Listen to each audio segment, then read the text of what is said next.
Olá, meu caro amigo e seguidor. Seja bem-vindo à nossa live diária da Reflexão Matinal, onde eu convido você para irmos em direção ao nosso coração para lá, como jardineiros espirituais, elevar templos às nossas virtudes, fazendo-as crescer, florescer e frutificar, pois são elas que nos alimentam, que nos impulsionam nesta longa jornada em busca da felicidade. Jornada essa que não começou na atual encarnação. Não. Já tivemos centenas, milhares de encarnações sobre o planeta, nos 5 continentes, também em todas as raças. Já fomos brancos, negros, amarelos, peles vermelhas. Encarnamos como homem ou como mulher, dependendo da nossa necessidade de aquisição de experiência e da programação encarnatória, conforme esclarece a doutrina espírita. E diz mais: a felicidade está próxima de nós.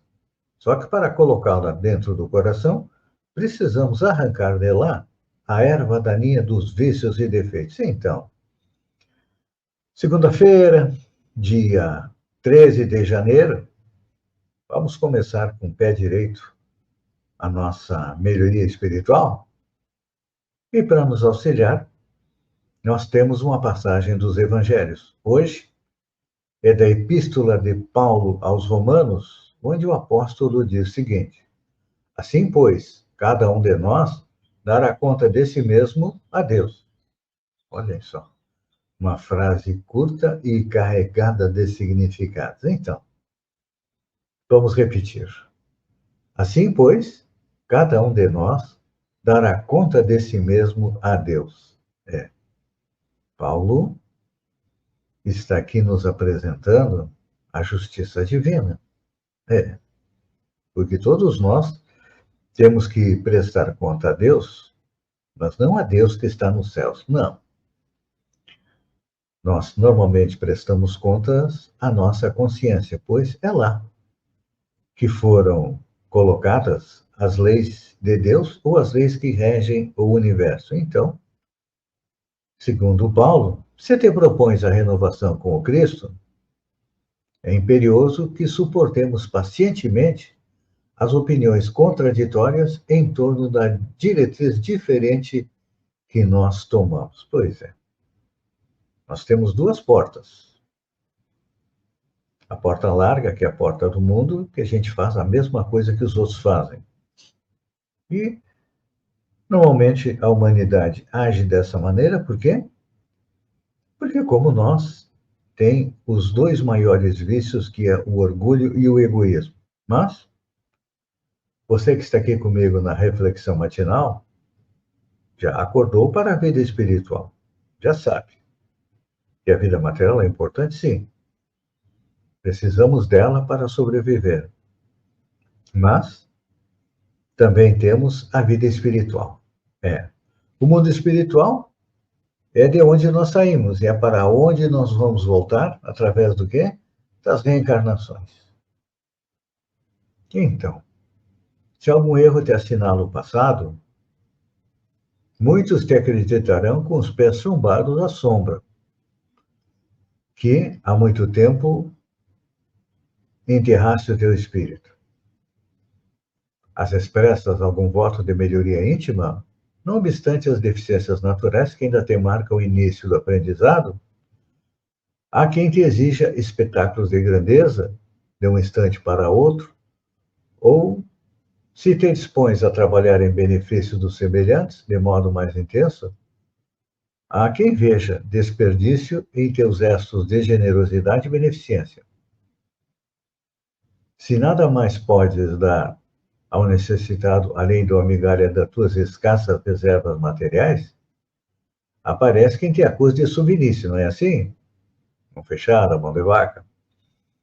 Se te corriges decididamente perante a verdade, com o propósito de servi-la, há quem interprete a sua ação como fanatismo. E se te recolhes à gentileza e à serenidade na execução das tarefas que o Senhor te atribui, surge quem te aponte por exemplar de preguiça e de indolência. O mundo não aceita que nós nos distanciemos deles, não. O mundo quer que nós façamos parte da manada que ainda dorme, que não acordou para a realidade espiritual. Mas nós que estamos aqui já estamos percebendo os erros que cometemos, só que aí o que acontece? Quando tu te diz ou espírita, ou católico, ou evangélico, ou praticante das regiões afro, pode ser também um muçulmano, um hinduísta, um judaísta, querem que sejamos perfeitos, né? Não diz assim, mas tu é espírita, tem que ser perfeito. Não. Não importa que eu seja espírita, católico, evangélico, todos nós ainda somos espíritos imperfeitos. E é claro que, a partir do momento em que a gente procura seguir uma rota diferente da manada, ou seja, da multidão, nós somos criticados por ela.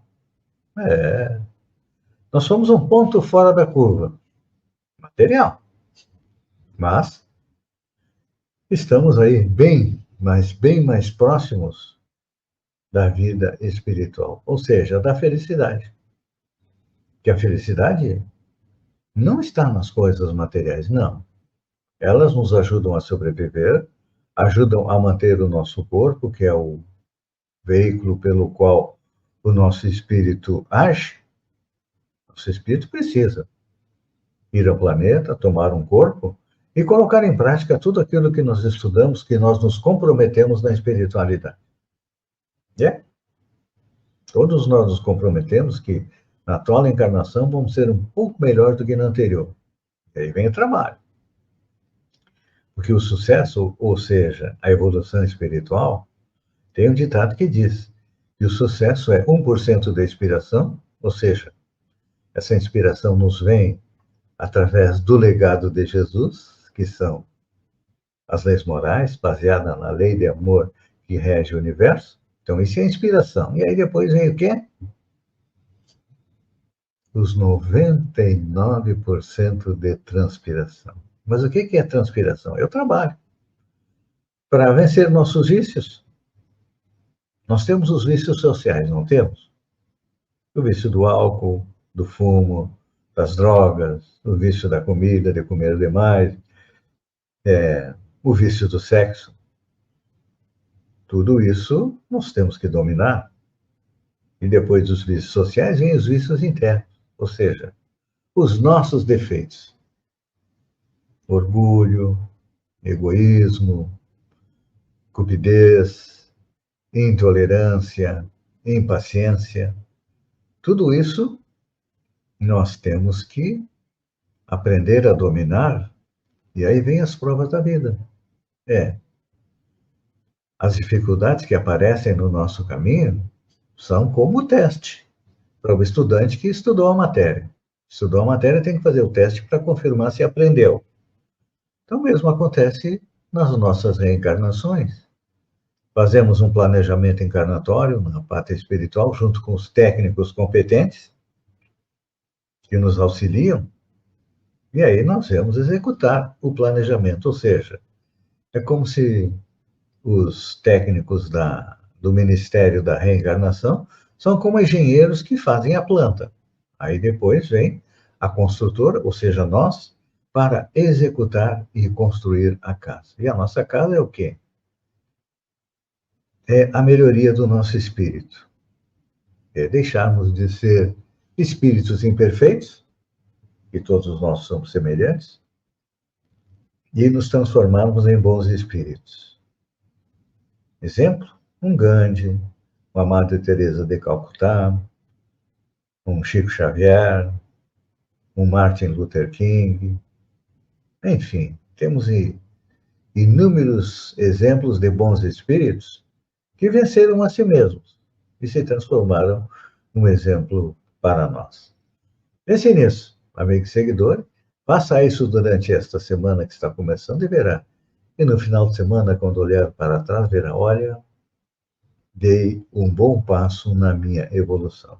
Um beijo no coração e até amanhã, no amanhecer com mais uma reflexão matinal.